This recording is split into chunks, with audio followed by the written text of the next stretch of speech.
হৃদয় বিদারক আমার জন্য হচ্ছে, সেটি হচ্ছে আমার মায়ের সাথে কি হয়েছে।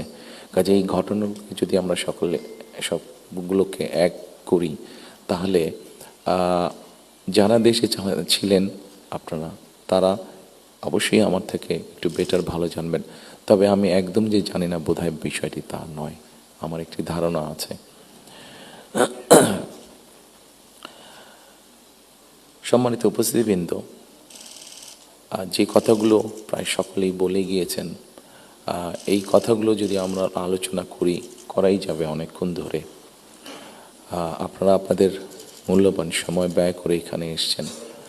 আমি এই কথাগুলোর মধ্যে থেকে একটু সরে এসে কিছু কথা বলতে চাই। আমাদের সমস্যা ছিল, আমাদের সমস্যা আছে। অবশ্যই আমরা 5ই আগস্টের আগে ফিরে যেতে চাই না।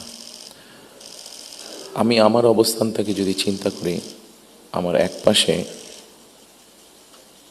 1981 সালের একটি জানাজা, একই সাথে আমার একপাশে 2025 সালের 31 ডিসেম্বরের একটি জানাজা, আর আমার আরেক পাশে 2024 সালের 5ই আগস্টের একটি ঘটনা।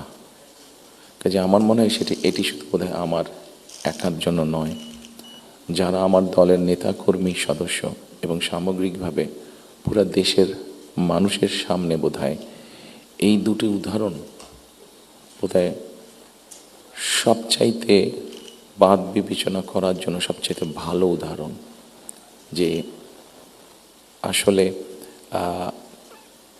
5ই আগস্টে ফিরে যাওয়ার কোনোই কারণ নেই আমাদের। প্রিয় উপস্থিতিবৃন্দ, হিংসা, প্রতিশোধ, প্রতিহিংসা একটি মানুষ, একটি দল বা যেভাবে আমরা বিবেচনা করি, তার পরিণতি কী হতে পারে আমরা দেখেছি 5ই আগস্ট। এবং আমি সেজন্যই সকলকে অনুরোধ করব, দলমত নির্বিশেষে আমাদের মধ্যে মত পার্থক্য থাকবে, কিন্তু আমরা যদি চেষ্টা করি তাহলে সেই মত পার্থক্যের মধ্যে রেখে আলোচনার মাধ্যমে সেটি অনেক সমস্যার সমাধান হয়তো আমরা বের করে আনতে সক্ষম হব। কিন্তু কোনোভাবেই সেটি যাতে মত বিভেদের পর্যায়ে চলে না যায়। মত বিভেদ হলে জাতিকে বিভক্ত করে ফেললে কি হতে পারে আমরা দেখেছি। আজকে সেই জন্যই অনেকের মুখে অনেক হতাশার কথা আমরা শুনি, কিন্তু তারপরেও আসার কথা হচ্ছে যে তাদের কাছে ভবিষ্যতের চিন্তাও আছে, ভবিষ্যতের পরিকল্পনা আছে। এখানে একজন বক্তা বলেছেন, পানির কথা বলেছেন। ওনার সাথে আমার কিছুদিন আগে কথা ছিল, ওনার কার সামনে আমি আরও বিষয় তুলে ধরেছি। আমার দেশে ফিরে আসার পরে আমি যে কবার আমার বাইরে যাওয়ার একটু বেশি সুযোগ হয়েছে, আমি সাভারে গিয়েছিলাম, আরও কয়েকটি জায়গায় গিয়েছিলাম। আমার কাছে মনে হয়েছে নতুন প্রজন্ম একটি গাইডেন্স চাইছে, নতুন প্রজন্ম একটি আশা দেখতে চাইছে। শুধু নতুন প্রজন্ম না, আমার কাছে মনে হয়েছে প্রত্যেকটি প্রজন্মই মনে হয় কিছু একটি গাইডেন্স চাইছে। আমরা যারা রাজনীতিবিদ করি, আমাদের কাছে হয়তো অনেক প্রত্যাশা, সকল প্রত্যাশা হয়তো বা পূরণ করা সম্ভব নয়, কিন্তু আমরা রাজনীতিবিদরা যদি 1971 সাল,